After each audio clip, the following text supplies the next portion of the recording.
আমি আজকে আপনাদের সাথে ৩ রকমের মোমো বানানো শেয়ার করব। হ্যালো এভরিওয়ান, আসসালামু আলাইকুম। আমি আসমা ব্লগ থেকে। এতে আমাদের প্রয়োজন হবে মুরগির বুকের পিসগুলো, সেটা নিয়ে আমরা ভালো মতো ব্লেন্ড করে নেব। এই যে এমন করে করতে হবে, বেশি দানা দানা যাতে না থাকে।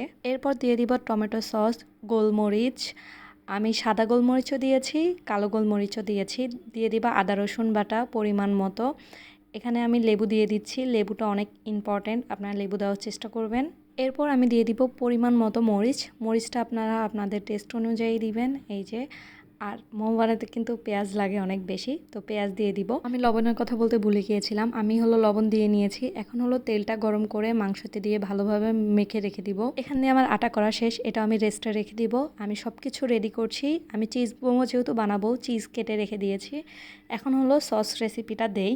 একটাই রেসিপি দিব। এটা চিলি অয়েল নিয়ে নিয়েছি পরিমাণ মতো, তারপর দিয়ে দিয়েছি ভিনেগার, লেবুর রস, কাঁচামরিচ দিতে ভুলে গিয়েছিলাম, আপনারা দিয়ে নেবেন, আসলে ওই দিন অনেক তাড়াহুড়ো ছিল।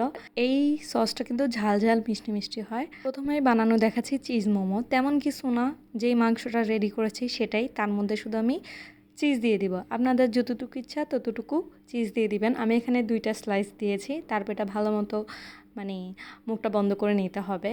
আমাদের চিজ মোমো রেডি। আচ্ছা, স্টিম করানো এখনও দেখাইনি, পরে দেখিয়ে দিবনি। এভাবে একে একে আমি চিজ মোমোগুলো বানিয়ে নিয়েছি।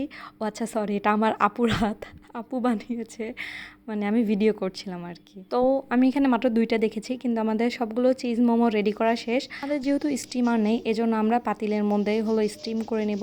আরেকটা স্টিম মোমো, আরেকটা ফ্রাইড মোমো। মোমোগুলো আমি এগুলোর মধ্যে বসাবো, এজন্য তেল ব্রাশ করে নিচ্ছি। আপনারাও কিন্তু ব্রাশ করে নেবেন, নয় লেগে যাবে। আর এই যে সবগুলো মোমো রেডি মোটামুটি। এখন নর্মাল মোমো, স্টিম মোমো, সেটা আমি সবগুলো বসিয়ে দিচ্ছি। নিচে পানি দেওয়া আছে, উপরে এখন ঢাকনা দিয়ে দিব। আর এই যে এটা চিজ মোমো, এটাও এখন আমি বসিয়ে দিব। বাসায় মোমো বানাইলে একসাথে অনেকগুলো খাওয়া যায়, আর বাসায় যে কোনো জিনিসই অনেক হেলদি হয়। এখানে একটু গোলমাল হয়ে গেছে, সমস্যা নেই। তো এই যে আমার মোমো রেডি, চিজ মোমো। এটা দেখেন, শীতকালের মতো কুয়াশা চলে আসছে গরমে ভাপে। তো এই যে আমি সবগুলো একে একে উঠিয়ে নিব। আর আমি অনেক সময় ধরে স্টিম করে ফেলছি, এই জন্য মোমোগুলো একদম লেগে গেছে। আপনারা চেষ্টা করবেন যে একটু কম স্টিম করার জন্য। আর সবচেয়ে ইম্পর্টেন্ট সেটা একসাথে এতগুলো দিবেন না। আমি একসাথে অনেকগুলো দিয়ে দিছি চিজ মোমো। আর এই যে দেখেন, এই মোমোগুলো কিন্তু অনেক তাড়াতাড়ি উঠে যাচ্ছে, কারণ এই মোমোগুলো জায়গাও বেশি, পরিমাণে আমি কম দিয়েছি। তো এই যে এটা আমার চিজ মোমো, আর এটা স্টিম মোমো। এই 2টা মোমোই আগে বানিয়েছিলাম, ঠান্ডা হইলে ভালো লাগবে না, যার কারণে সাথে সাথে আপনাদেরকে দেখাচ্ছি। এই যে এটা চিজ মোমো, আর এটা স্টিম মোমো।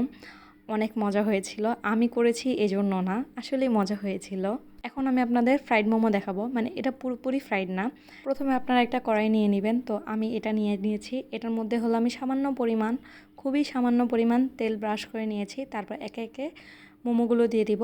একটু জায়গা রেখে রেখে দিব, কারণ মোমোগুলো আরও অনেক বেশি ফুলবে, এই জন্য বেশি মোমো দিব না, একসাথে অনেকগুলো মোমো দিলে লেগে যাবে। মোমো দেওয়ার পর আমি ঢাকনা দিয়ে ঢেকে দিব 3-4 মিনিটের জন্য।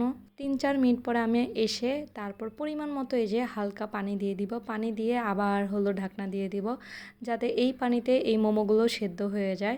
তখন হয় কি, তেলের কারণে নিচে একটু ফ্রাই ফ্রাই হয়, অনেক মুচমুচে, যেটা অনেক বেশি ভালো লাগে। তো আজকের ভিডিও এখানেই শেষ করতেছি। আল্লাহ হাফেজ সবাইকে। আশা করি ভিডিওটা সবার অনেক ভালো লেগেছে।